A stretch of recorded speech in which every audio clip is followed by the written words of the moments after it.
Tumunog ng fans ang mga kapamilya stars na nag-ikot sa Pinoy community sa Milan para magpasalamat sa kanilang suporta. Dumalaw din sa Philippine Consulate General sa Milan ang mga veteranong ASAP performers.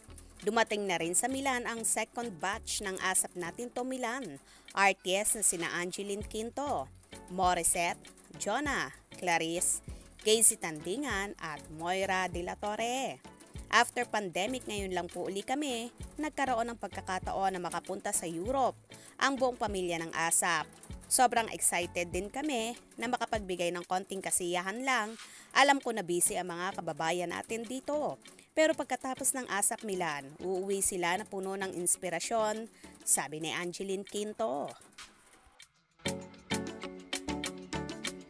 ASAP Natin to Milan artists na sina Angeline Quinto, Morissette, Jonah, Clarice, Casey Tandingan at Moira de la Torre. Alam namin na busy ang mga kababayan natin dito sa trabaho nila at I'm sure pagkatapos na panood nila ang ASAP in Milan na uwi sila na punong-puno ng pag-asa at inspirasyon. Dito, mangyayari sa ASAP Milan yung dream collaboration ko with Kichi Nadal. At sobrang na-excite pa talaga ako, sabi pa ni Moira de la Torre. Bumisita naman sa konsulado ng Pilipinas sa Milan sina Martin Rivera, Shasha Padilla at Regine Velasquez kung saan mainit silang tinanggap ng mga Pinoy sa pamumuno ni Consul General Elmer Cato. Game naman na nagpasample ng kanta si Martin, full force ang ASAP Natin to team sa pagbisita sa mga iba't ibang lugar sa Milan, lalo na mga tindahan ng ASAP tickets. Dumayo rin sina Donnie Pangilinan at Bel Mariano sa Loreto, kung saan matyagang pumila ang fans para magpa-selfie. Habang sa Jumo, kwela naman sina Kimcho at Maymay Entrata na nakipagtsikhan sa kanilang fans. Hindi na mapigil ang saya ng mga Pinoy sa pagdating sa Milan ng kanilang paboritong kapamilya performers.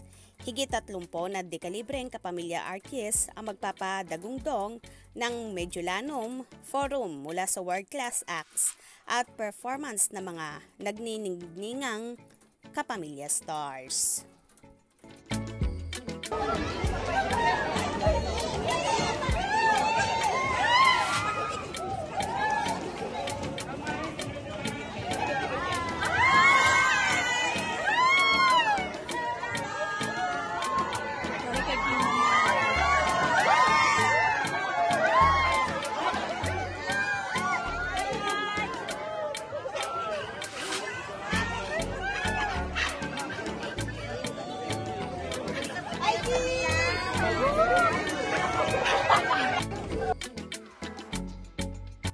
Well, hindi lang ang mga kapamilya artists ang sobrang excited na sa magaganap na event ngayong darating na September 10. Dahil ready na rin at excited na ang mga fans na makita ang mga artistang iniidolo nila. Kaya sa mga wala pang ticket dyan, bili na kayo ng ticket at for sure, magiging unforgettable ang inyong matutunghayan sa naturang event na ito. Kaya naman tumutok at huwag na huwag pahuhuli sa mga maiinit na kaganapan.